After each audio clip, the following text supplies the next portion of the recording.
Okay, hi. Thank you all for joining us for our first Wisdom with Women series speaker, Jasmine Jefferson of Windermere Partners. We're really happy to have Jasmine kick off Financial Insights series this year for 2021. This series started in 2020 out of an abundance of requests for educational material and for women, because last year was the 100th anniversary of women's right to vote. So we thought it would be really cool to do a women-inspired educational series promoting local professional women, educating both women and men and all in all different types of professional topics. And so throughout this year, we're going to be having anywhere from, I believe it's 6 to 10 speakers. Jasmine's starting today with real estate. We are very happy to have you, Jasmine. And a little bit about Jasmine. She has been on the Washington Realtors Legislative Steering Committee, and also she's on the National Association of Realtors. She's the key contact for Congresswoman Marilyn Strickland.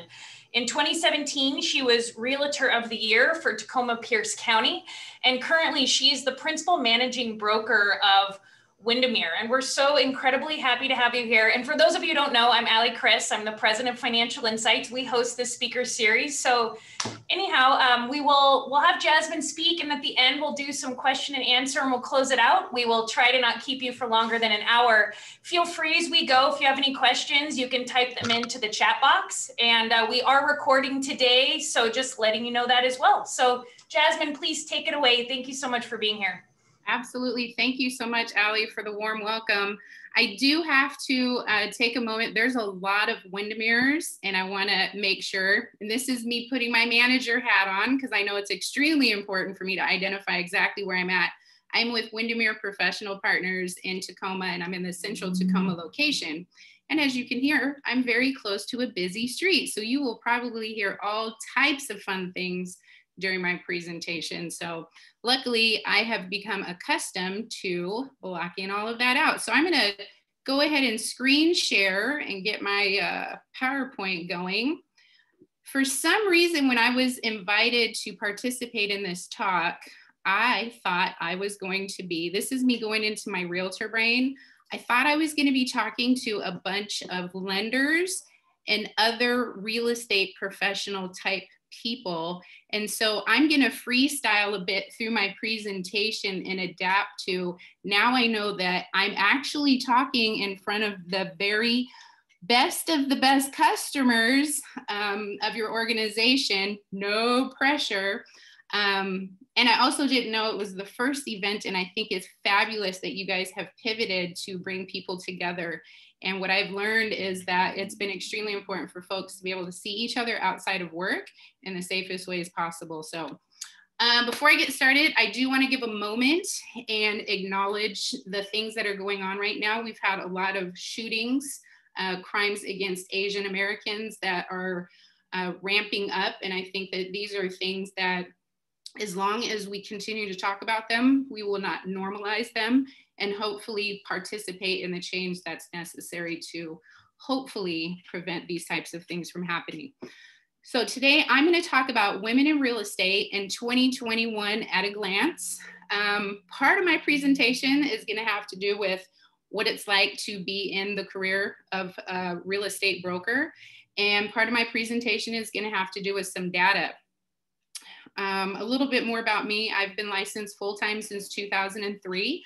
I was a single mom. I was looking to create a legacy.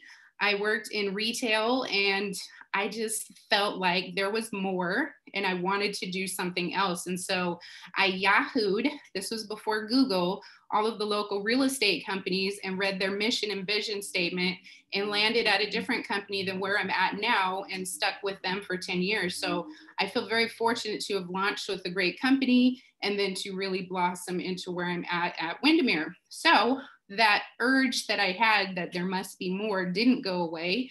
And I identified that getting on a track to ownership was what I wanted. And so I landed into the manager position so that I can learn all the ins and outs of how this actually operates. After being an entrepreneur for 15 years, that was a bit of a culture shock for me, getting into management and then getting my vacation approved through folks.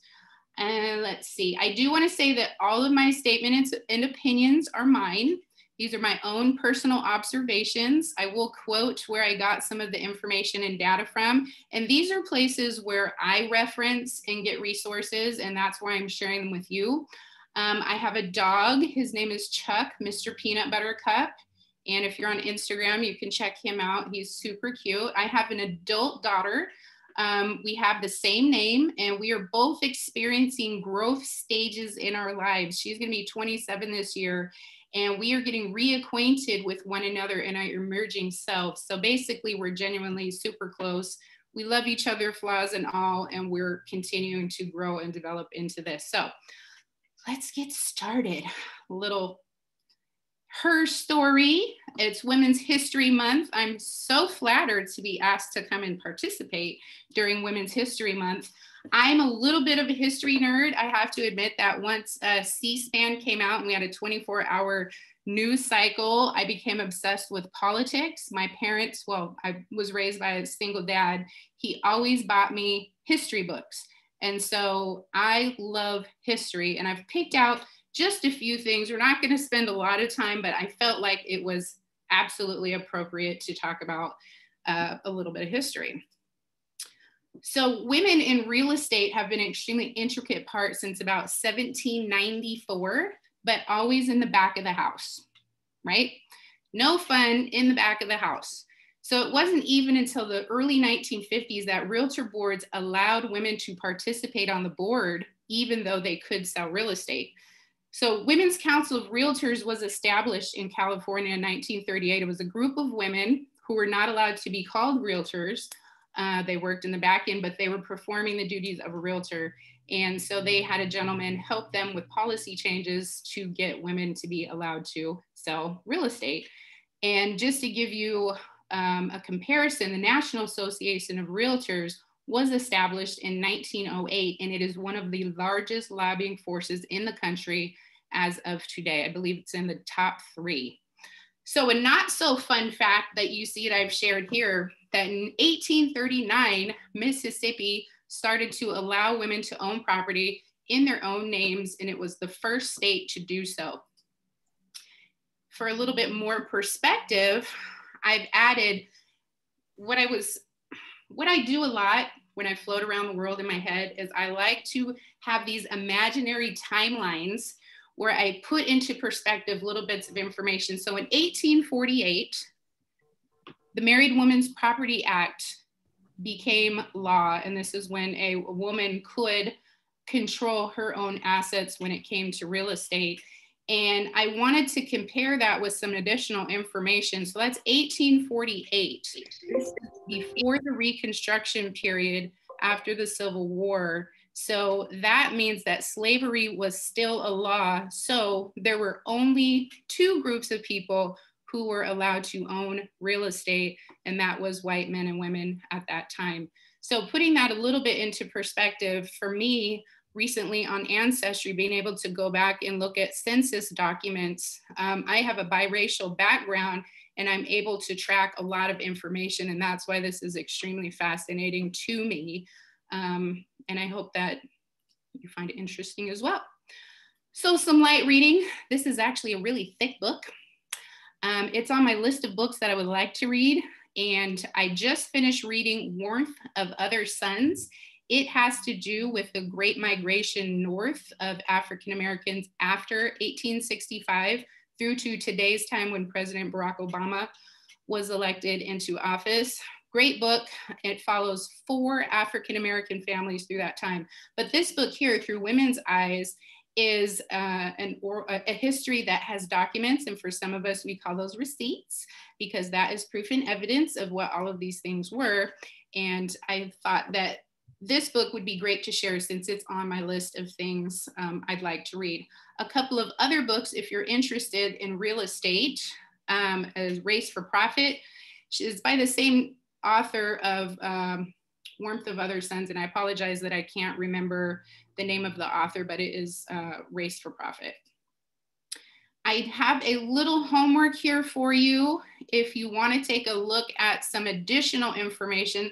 So I don't make you Google everything in here. There are hyperlinks later, but I thought it would be fun to mix it up a little, have some different content and mixed media. But if you want to take a look at what's happening today with women's home ownership rates, this is a great report by the Yale School of Management where they take a look, they explain who are the current buyers, single women, how do they rate? It's quite impressive when you take a look at the assets that women are starting to build when it comes to real estate. All right, so let's talk about realtors today. When I got into real estate, these were not the numbers, and this is making me feel kind of like a vintage realtor, which is fine. That's okay, like a vintage wine. But currently, women account for 63% of all realtors, and that is up almost 10% from when I was when I first got in 2003. What I find interesting and where the work is still left to be done is that men are still 52% and 57% either ownership or in upper management. So that is an opportunity zone, in my opinion, for women to take all of those skill sets that they have learned being entrepreneurs and buy the company. Buy the company and hire your best friend to be your manager. Okay, that actually might not work. Don't hire your best friend. This same survey found that 34% of women working in female-dominated industries still feel that there was a glass ceiling, which supports the above data about men still being in the upper management. So in Washington State, I wanted to give a little perspective on how realtors operate here. A lot of people use the word realtor loosely, and not all real estate licensees are realtors. In the state of Washington, we are all licensed brokers. And the next level up, which is what I have, is a managing broker's license. And the next level up from there would be the designated broker owner. And so what we have that's different in Washington State compared to other, I was gonna say countries, other states, is that our Realtor Association does not own the multiple listing service. So here in our region, we have the Northwest Multiple Listing Service. We do not own that, and we share it with other licensees. So you're probably thinking, why does that even matter? Realtors are a part of a trade organization. We have a code of ethics. And then going back to what I mentioned earlier about the National Association of Realtor, we also have that lobbying effort, and we do a lot of work on the behalf of our brokers as well as the consumers. Some of the protections that we go after is B&O taxes. We take a look at REIT. We help policy decisions. We give feedback and information. We also support a lot of candidates. So that it does go above and beyond, but our main priority is strengthening the housing market. And right now here locally in the Tacoma Pierce County Market, we are looking at what the city is proposing, and we're extremely happy to see that they're focusing on the missing middle as far as housing goes, and that has to do with the missing middle. You have your lower income housing at lower price points, and then you have your high-end housing, and we don't have a lot of what's happening in the middle. And so you will have people who would be in the middle that are going in, buying down or renting down because there's no inventory in that middle, which then causes a housing shortage. So why do people get into real estate? And in my summary of what we're going to talk about today, I mentioned that we all know 8 to 12 real estate professionals on average. And that's a lot of people doing the same thing. And if you're on social media, you probably know who your real estate broker friends are, because that's how we let you guys know and try to remind you that hire me, pick me, I have the best of everything. And what you really want to do is pay attention to the type of business that they're doing and ask a lot of questions, but we'll talk about that later if you have questions. I want to talk about why women choose to get into real estate. And this is something that I talk about frequently because I assist with recruiting brokers and onboarding them, and I have to work with them to build their business plan. So here are some of the reasons that I've heard. My absolute favorite, I'm just kidding, I like to look at houses. if somebody actually comes in my house or my office and says, I like to look at houses, I probably am not going to hire them and don't think that they're going to be a good fit at our company, because we want people who want to build a business and service customers. So reasons they start: they want to establish independence. They may want to contribute to their family finances. I know one lady, when she got started, she just wanted to pay the cars off. If she could pay the cars off, the next goal was to help buy some income generating properties. She did those things and she got out of real estate. 3 years, in and out. It was great. Some people do it as a hobby career. They don't actually have to work, but they don't want to be at home and they want to do something fun and exciting. Like myself, there's a lot of people who are building a legacy, something generationally that maybe didn't exist before, and we're now starting it, and we're going to be cycle breakers and all of that exciting stuff. Then there's the great flexibility myth. Everybody thinks that realtors live this really luxurious, flexible life, and that is a myth. What we really do is we take what normal people spend their 8.5 to 9 hours a day, and we expend it to 20 hours a day. And then we fit everything that we have to do into 20 hours a day. And then we try to help our families and do all of the things in between.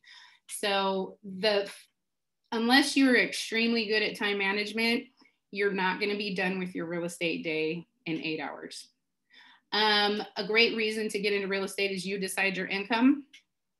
There's realistically, you are the only person that prevents you from how much money you don't make or make. And I think that's a big thing that people need to wrap their heads around when they get into the business. I hear a lot of people, I will have a man say, I'm going to make $500,000, and a woman say, if I could just make $50,000, I'll be happy. And I hear that frequently, when in all actuality, she could make the $500,000. So what I like to tell women, especially younger women, start dreaming big now, and you will manifest that. Something else that people have to realize is that the buck starts and stops with you. There's no one that you can really give all of your success or your failures to besides yourself. So there's a lot of positive self-talk that has to go into being an entrepreneur, especially in real estate. For some people, it's a lucrative creative outlet. We have people who love to market and create content and make money doing it. The problem is they don't think about the conversion of the client in the middle. And then we talked about being self-employed. So those are some of the reasons that people get into real estate. I want to talk a little bit about success. Ariana Huffington has this great post or quote that I came across, and I really enjoyed it. What we work on here at Windermere Professional Partners is celebrating the success of the individual and really helping them identify what it is success means to them, and we focus on that. And I think that that's really, really important. So with your realtor friends, if you want to support them, ask them, what are your goals? What do you want to do? And you'll be surprised of the type of things that they're working on. All right, so let's take a look at some of the 7 habits of highly successful agents. And I could have come up with a long list, but I thought it would be fun to kind of see if there was a list that was closely aligned with what I thought. And so the folks of Keeping Current Matters, they had a really nice list online that I just went ahead and copied. So having a routine and sticking with it.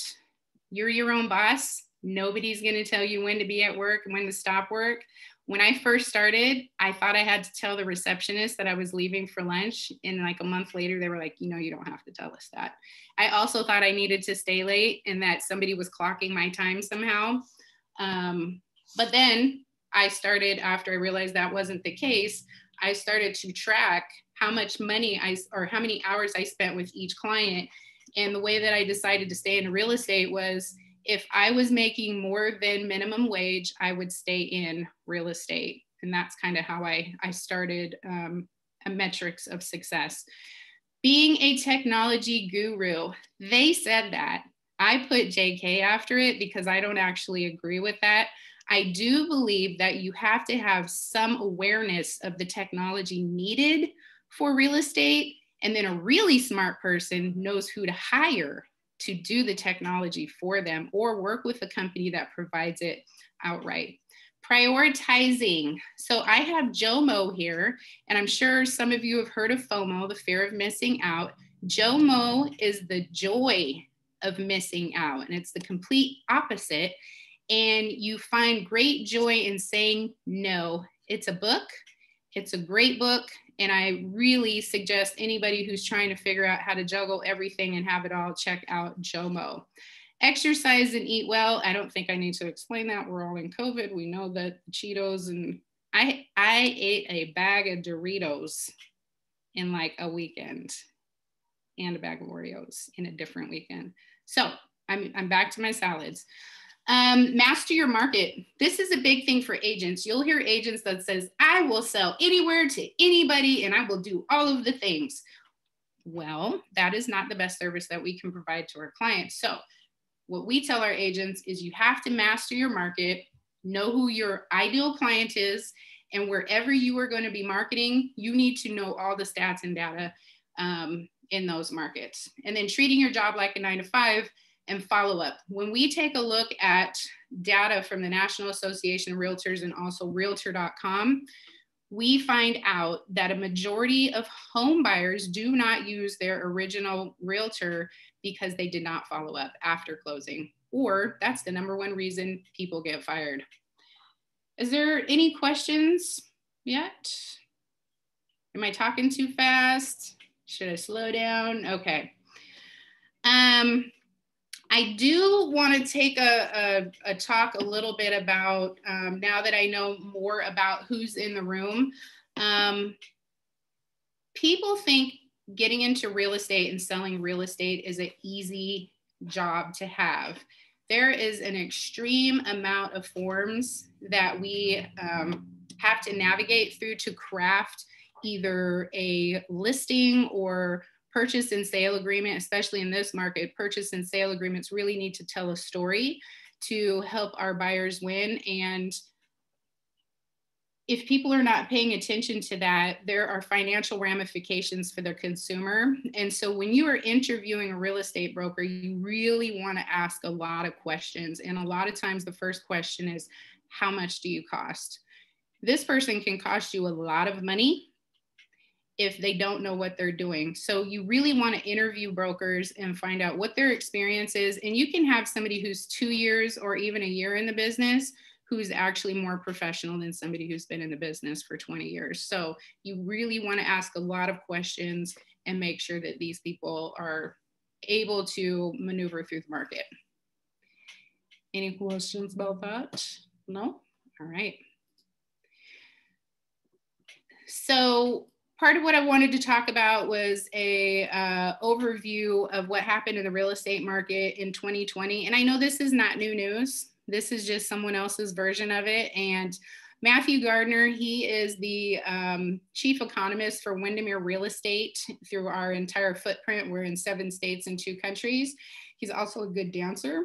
I was very surprised because I didn't know that economists had time, a lot of data, excuse me, to crunch. So I'm going to pop in here real quick and we're going to take a look at what was going on in the 4th quarter in Western Washington's real estate market. And I don't know if I mentioned this before, but I'm going to send this to Allie and Katie. And if anybody wants a copy of this presentation with the hyperlinks, you guys are more than welcome to take a look at it. So we obviously were dealing with COVID. Everybody had to pivot. Nobody knew what was going to happen. And quite honestly, I had a panic attack because I did manage to survive the Great Recession with my real estate career.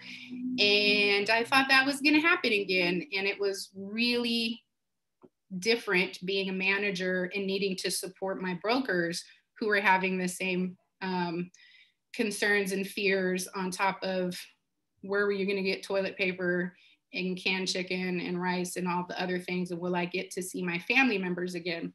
So what we found is that even though there were people, the job losses were great.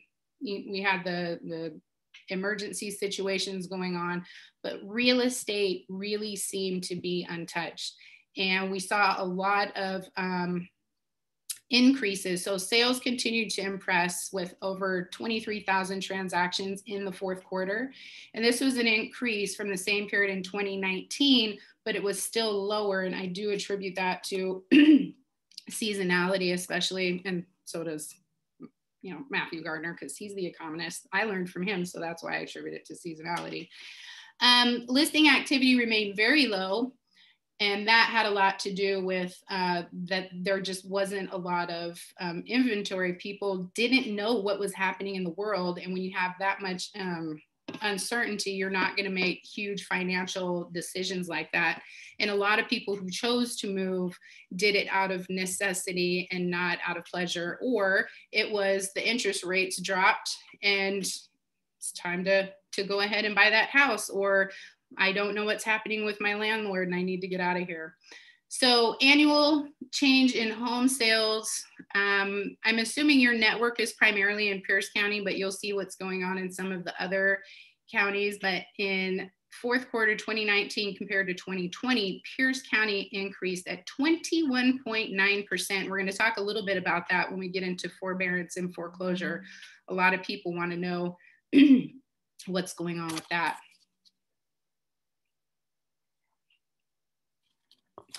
You've probably heard in the news that Tacoma, Washington is the hottest real estate market in the United States of America. And what you can see is Pierce County definitely was on the higher end of increases in value, but they weren't the highest in Western Washington. We still had Lewis and Grace Harbor.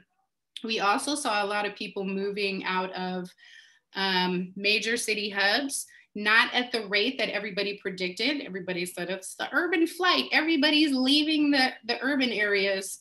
And we saw a little bit of that, but it wasn't as much as what the media was saying. Let's see, what else do we want to talk about? Days on market. So this is always a fun one. So if you put your house on the market, you're probably going to want to ask, how long is it going to take my house to sell? They're going to tell you 30 to 45 days to close. The days on market counts from the time that you go active until you have a pending sale. And that's when all the fun stuff starts. So in Pierce County, that was 17 days on market. And you get into the micro areas, you're more or less going to be in the 4 to 7 days when you're in the Tacoma area specifically. And then if you have higher price point properties, or maybe a hard to sell property, that will fluctuate a little bit based off of that. So in his conclusions, he discusses that demand was clearly not been impacted as much by COVID as we thought it was going to be. And the tragic part of this is that the people who did lose their homes were primarily the frontline workers in your grocery stores, renters, losing their places if they were losing their jobs, especially in the hospitality industry with restaurants. And I hope that we continue as a state and a city to try to make sure that people, renters and homeowners, stay in their homes. Another article that I added in here, if you're super interested of what the economy will be doing, Fannie Mae estimates that it will extend to 7% in 2021. And I think that it'll be interesting to see how that plays out. We know that the stimulus was 1.9 trillion. At the time this article was written, they had estimated that it would be 1.7. And then I'm going to share a few slides from my friend Michael Robinson. He is the retired owner of the company that I work for right now. And he is like our own personal in-house economist. He's like the our Michael Robinson. Oops, I didn't mean to go there. Let me get over here to these squares. So we were talking more of a micro or a macro level as far as Western Washington went. Can you see that okay, Ali? Okay. Let's go back up here.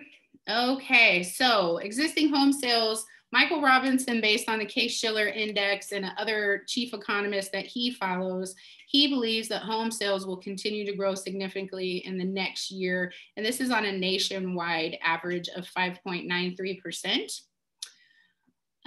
Mortgage forbearance, I wanted to talk about that. We do have a lot of homes that have gone into forbearance.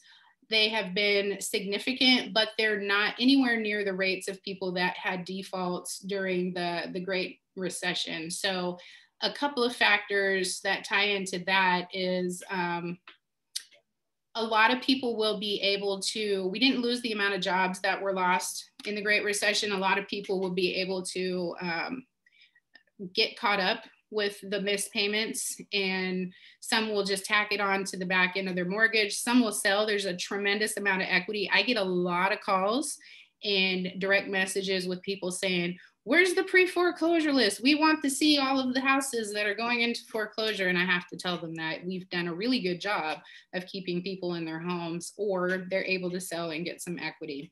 There will be some homes that foreclose, but we're not estimating that Washington state. We'll see what some of the other states in the Midwest or on the East Coast will be dealing with. So hopefully people have access to foreclosure prevention information. We do still have a lot of counselors left over from the Great Recession that are meant to assist people with staying in their houses and maneuvering through all of the processes. So we're not expecting a housing bubble. There's not enough supply. The lending standards have changed drastically. People have higher credit scores than ever, and the amount of increased value and equity, it's just not creating the same type of scenario that we looked at before. Let's see here. I feel like I am now repeating myself. We do have a lot of first-time home buyers and millennials getting into the marketplace. We've got new jobs that are expanding, which we're seeing growth in different areas that we weren't necessarily expecting. And let's see, we talked about they won't disrupt. Job trends. Yeah, we kind of talked about that. But 2021 is expected to add 12,400 new jobs in Pierce County. I will be very interested to see what sectors continue to grow when it comes to that. So that is about it. Let me check my little notes over here and see if I missed anything. Nope.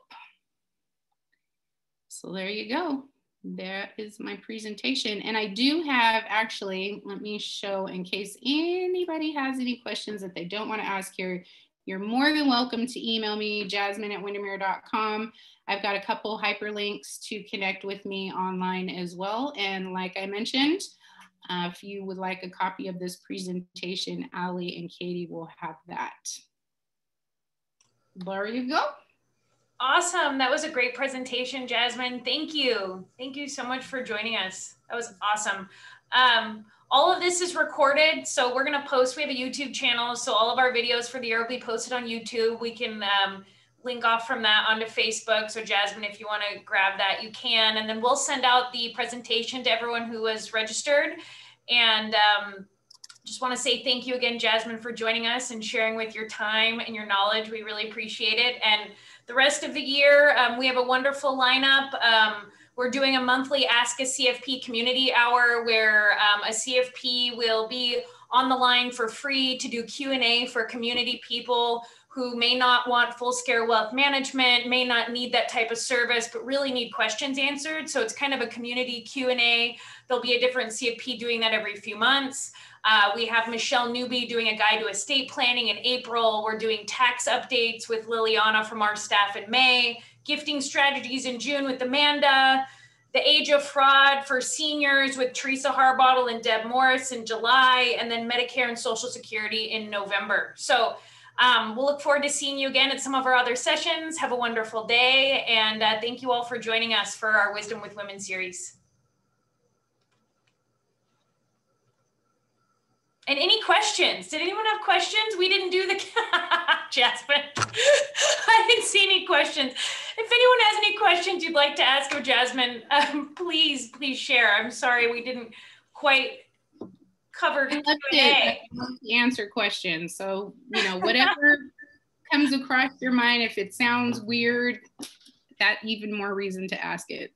Well, I can't be on one of these without asking the question. So, hi, Ali. Yeah, Jasmine, thank you. You did a wonderful job. It was very informative. I'm curious, with the lack of inventory,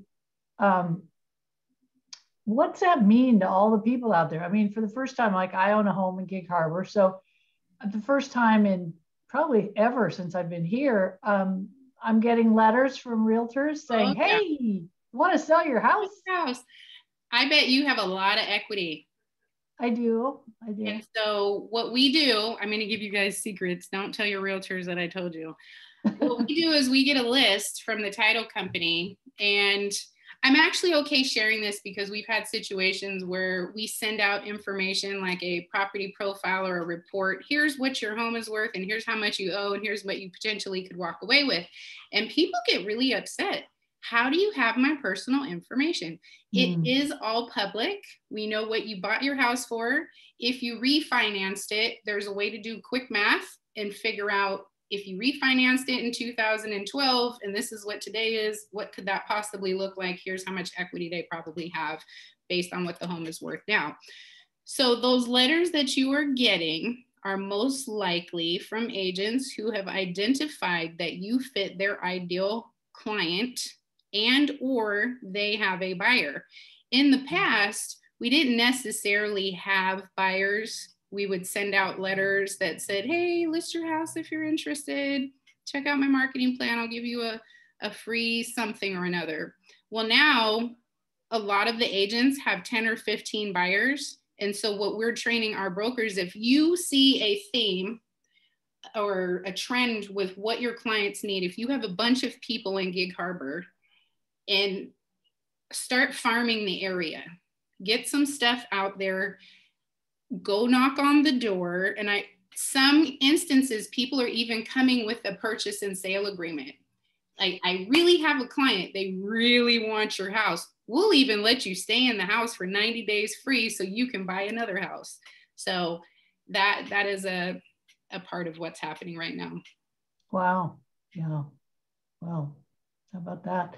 I'm part of the problem. I actually did think about selling my house this year and then decided not to. And it had a lot to do with where would I go? What would I do? You know, last time I sold a house, I lived in California and I came here. So it was like, okay, with that intention, great. But if all I want to do is move in Gig Harbor, I wouldn't do it unless I was forced to financially, but right. And a lot of people are making that decision. And, you know, when we go in and speak with people, we don't want to get them into a situation where they're possibly houseless. And, you know, so if you do have a plan and maybe you have family or good friends that you could live with, that is a really great strategy.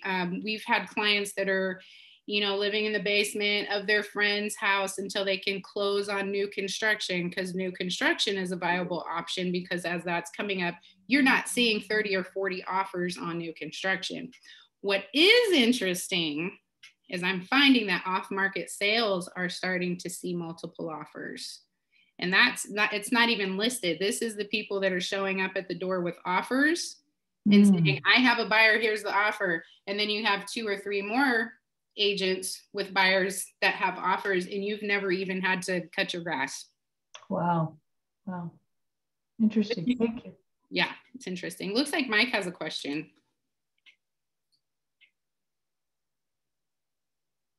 At least 100,000 in the last 4 years. Do you think this will really last or continue to grow? So great question, Mike. Oh, that's me, Lisa.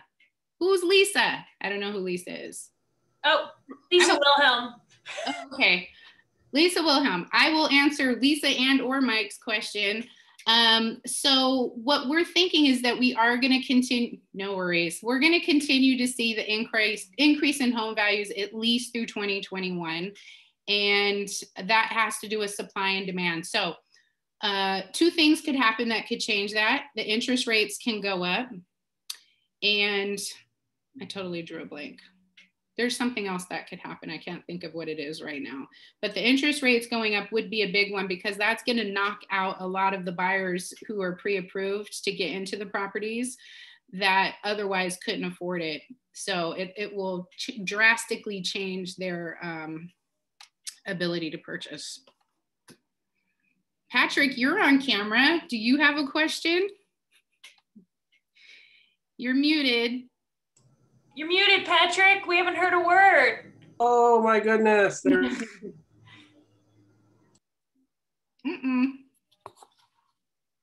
Patrick is really good at muting himself. I really you muted yourself again. There you go. There we go. You think you can handle it here? My goodness. No, thank you, ladies. This is good. Jasmine, good color. I went to the Gardner report. I was kind of curious. I'm a little up north. I'm in Whatcom County, and I thought also the gender sort of mindset and ceiling, that was really an interesting perspective. So I think that was really valuable. But what's interesting is I was going to ask you on context and flow. So I mean, a lot of kind of former colleagues that worked in the Seattle community well over 20 years. The flow up to Bellingham is pronounced. I mean, I kind of call this sort of the kind of call us the Colorado of Washington or Boulder. You know, we're the destination place. You're minutes on the water, minutes, half hour or so up and close to the mountains. And to what extent are you seeing influx into the Pierce County market with regards to non-sort of geographic settings, i.e. a lot of kind of my space of coverage for those in New York or regionally in highly urbanized areas has had a massive exodus. I mean, talking to my kind of contacts in New York and the traders, I mean, they kept saying it was like, every day was dorm move out day every weekend in New York City, Manhattan region and so forth for quite a while.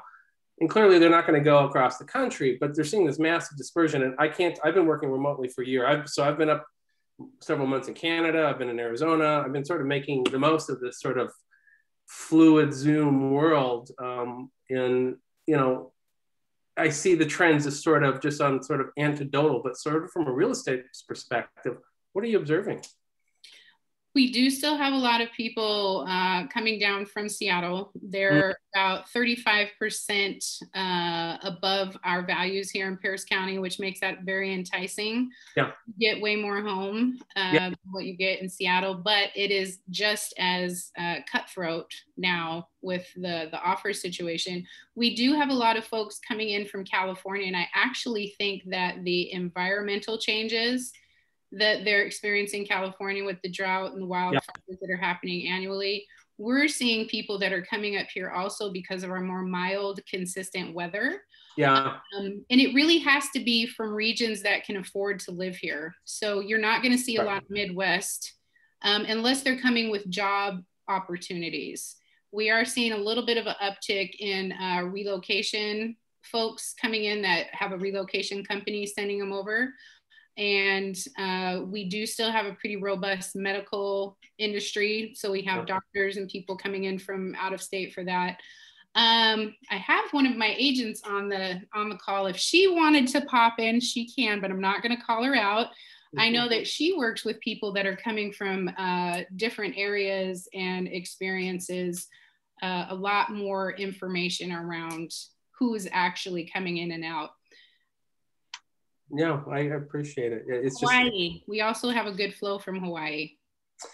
Interesting. Yeah, no, it's just as this prolongs and contacts like at Amazon or KPMG, they basically, a colleague or a former colleague and a friend, and he was indicating, says, I was told, you might come to the office. It's like, you don't need to come in. But in a very kind of casual perspective, and doesn't mean the commercial market in itself is altered, but I mean, it's a significant game changer. I mean, absolutely. Yes. And, a lot of people ask about dealing with houselessness and, how do we get more micro units and can we convert commercial spaces? That would require extensive retrofittings of those buildings to accommodate the plumbing. Right. Macro micro living environment, much more appropriate for sort of the millennial generation that really seems to embrace that. Yeah. So I hope that helps. Yeah. No, I was just curious. Thanks, Patrick. You're such the analyst, economist. The question is, do you dance as well? Actually, before COVID, yes, I was actually getting pretty good at West Coast swings. There's not a lot that goes on in Bellingham, so I'd go to Canada a lot and do other things. So, yes, there's other hobbies, but we'll spare that for another time. But yes, Nerding out is my apology. So Great. notice I didn't say anything about yield curves or yields. Remember, It was only a matter of time. Thank you. Katie, you had a question? I do, and I just thought of it. So how are you seeing any trends, which I'm hoping to become part of, with regards to families purchasing homes together? Yes. Okay, so my daughter is getting married next year, and due to our situation, my husband and I, financial, but also with regards to some physical reasonings, as well as some financial on their end, and they want to have a big family, so grandma and grandpa. We are seriously considering and are having talks right now, the four of us, about looking into that and actually pursuing that shortly. Yes, we definitely are seeing that either long-term or temporarily for a number of reasons. That's one of the first questions that we actually ask people, like what we're talking about with Beverly.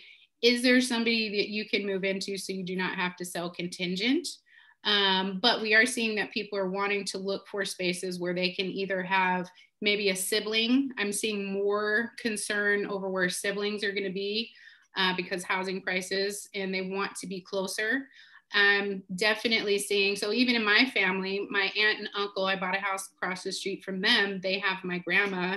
And so we're able to take care of each other, being closer to one another. So I definitely see that a lot. Okay, so we're not weird. Not at all. No. Okay, thank you. It's an opportunity for us to all get really close. Yeah, and they live with me now. They have like a downstairs in our rental. We have a huge house. So we jive really well. And it's just amazing. Like if I could have my kids live with me forever, I would. I kind of feel that way about my daughter, but she sounds like it. I heard that. I thought, yeah. Thank you. You're welcome. I think it's also, honestly, it's a great way to, if you don't have a lot of capital to begin with, maybe a lot of families don't have a history of houses that are getting passed down to them. If you can work together, and I tried to talk to my daughter about this, she's wrapping her head around it. Why can't we buy a house together that you live in? And then, you know, however your family grows, go from there. You don't have to do it by yourself. And of course, when she lived with me, it was nice to have somebody chipping in with groceries. And I'm thinking too long-term with regards to retirement. There's so many, especially out in Gig Harbor, a lot of homes with mother-in-law units or a full daylight basement, own entrance, kitchenette. I mean, I was surprised by what I've been finding. I'm really interested to see what the city of Tacoma decides to do with ADUs, detached dwelling units that are available. Either, to me, the use for that is to have family closer and to be able to take care of aging parents or you know, other family members if you can't live in the same house. I think that that's really nice. And I would like, we have more interest than what our zoning currently allows for in the city of Tacoma as far as those type of units. So thank you. You're welcome. Wanted to tag in with Katie. Actually, that's why I am actively working with my son and his family who live here in Gig Harbor, and he has a 2-level home, and redoing the daylight basement into an apartment for me, and a flex space for all of us, but a private place for me. So I'm not like living in the 3rd bedroom. Yeah, because that's not acceptable to me. Yeah. So it's very cohabiting in that sense, but we're doing it with their existing home as opposed to I mean, we looked into building and buying some home, and it was just like finding what you wanted. The best thing to do was do a major remodel on their home. And so that's what we're doing. That's our plan if we could ever get the septic approved. But we're gonna they'll live here with me until such time as their home is ready, and then we'll all move there and I'll sell my house. Very cool, Bev. Thank you for sharing that. Yeah, well, I think, and our builders said it's definitely a trend. You know, like by the time I kick it, they'll easily have a very valuable house, as well as having a house that has a lot of resonance with a lot of people that may be in that situation. So we're just ahead of it, Katie. That's all. We're just free thinkers and on the cutting edge, Bev. Okay. Yeah. Yeah. Oh gosh, Amanda's asking a tricky question. How do you know when you have a bad real estate agent? Do I have any examples?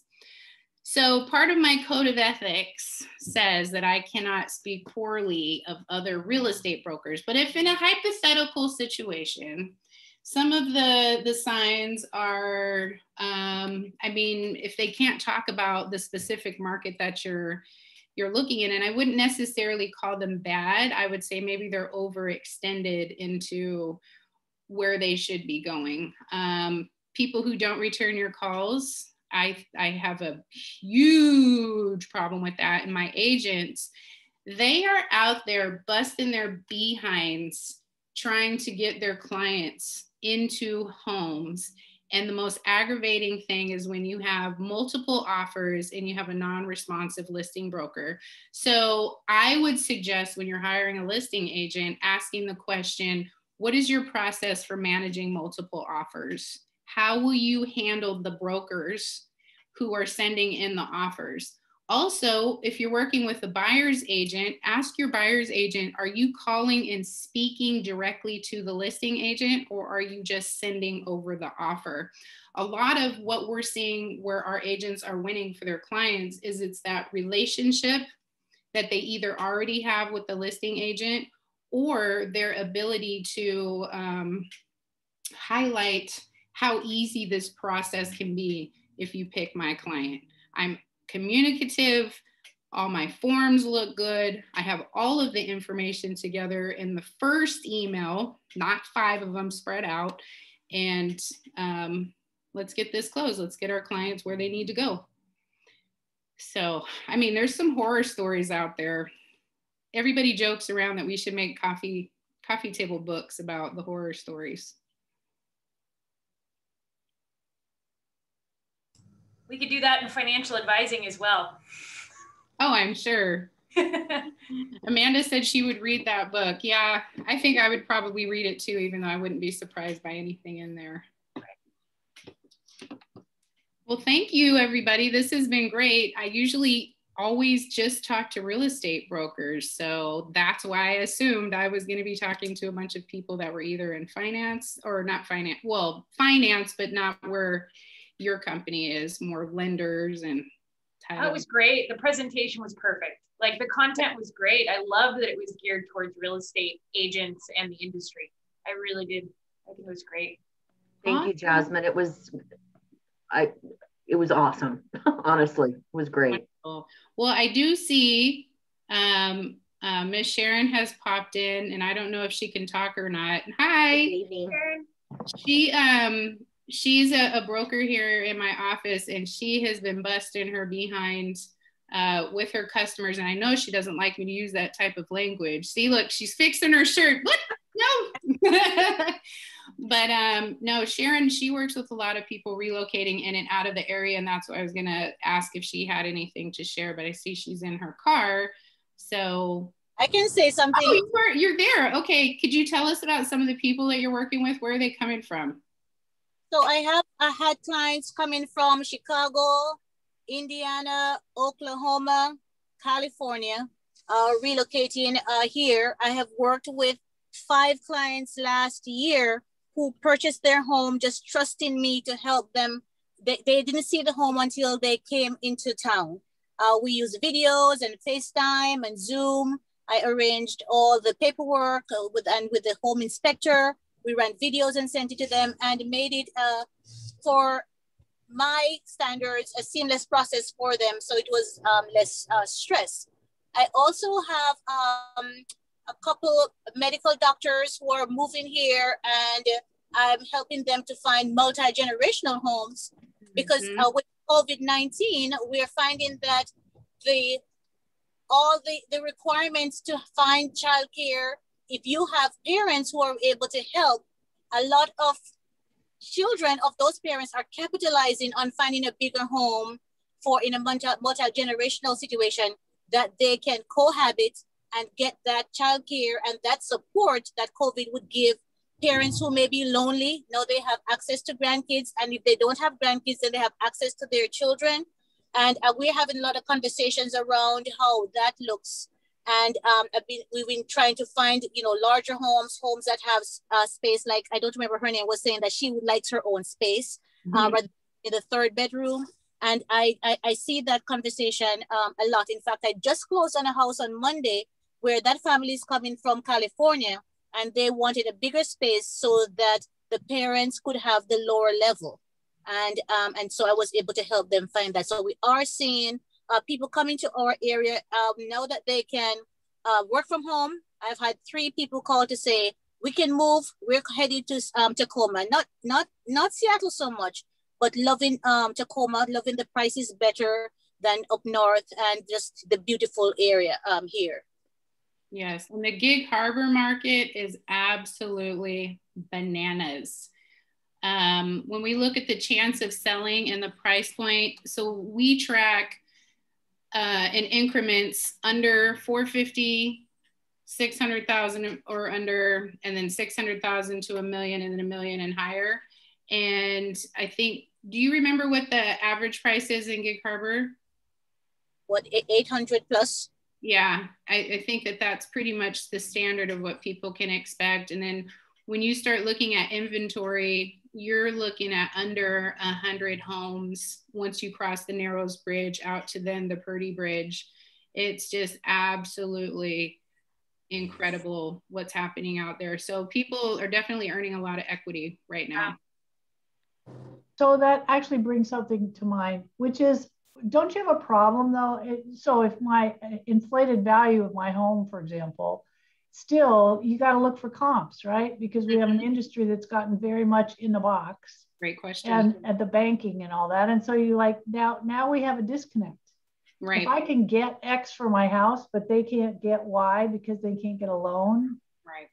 Right. So what do you do about that? That takes a lot of people out of the running for your house. So if you make an offer, let's say your house is listed at $850 and you make an offer at $975, your agent should instruct you to have additional down payment documentation that's to support that you can make up the difference if the appraisal comes in low. And then having documentation, a financial statement, you know, block out the information of the account number, obviously, but with your name on it, that shows that you have the cash ready to go right now. And so homeowners are being advised that you should request to have additional down payment documentation and those financial documents showing that you are able to pay that difference. So can I jump in a little bit in terms of how I set expectations for my buyers? When a client says we're approved for 750, when I have my meeting with them, I talk to them about not looking for a $750,000 house. We're looking for a $695,000 house because we need $65,000-$50,000 to play with in terms of that exact what Jasmine's talking about, having access to monies that can help with a low appraisal. So I encourage my clients, don't go looking for the $750 houses. Look in the high sixes, then therefore we can have some wiggle room. Because if you're at the max, you cannot compete in this market because the inventory is so low. Wow. There you go. I know who I'm hiring. Sharon does not mess around. Yes. But yes, the appraisal problem is a big one, and it definitely is an issue because the appraisers are obviously using the same data, and I'm happy Beverly brought that up, that we were able to talk about that. So, well, it is now 4 o'clock. What are you guys going to do now? Is it happy hour somewhere? We all going back to work? What's going on? Definitely happy hour. It's always happy hour at 4 o'clock at Financial Insights. Nice. We're lucky. Thank you so much. This has been a great Q&A to end us off. What a wonderful start to our series. Thank you. Sharon, thank you for your contributions. Yes, thank you. She helped me out there. You did amazing. My pleasure. Thank you, Sharon, too. Thank you. Take care. Well, thanks, Patrick. Bye, everybody else. Have a wonderful rest of your day. Happy hour, etc. Bye. Bye. Thank you.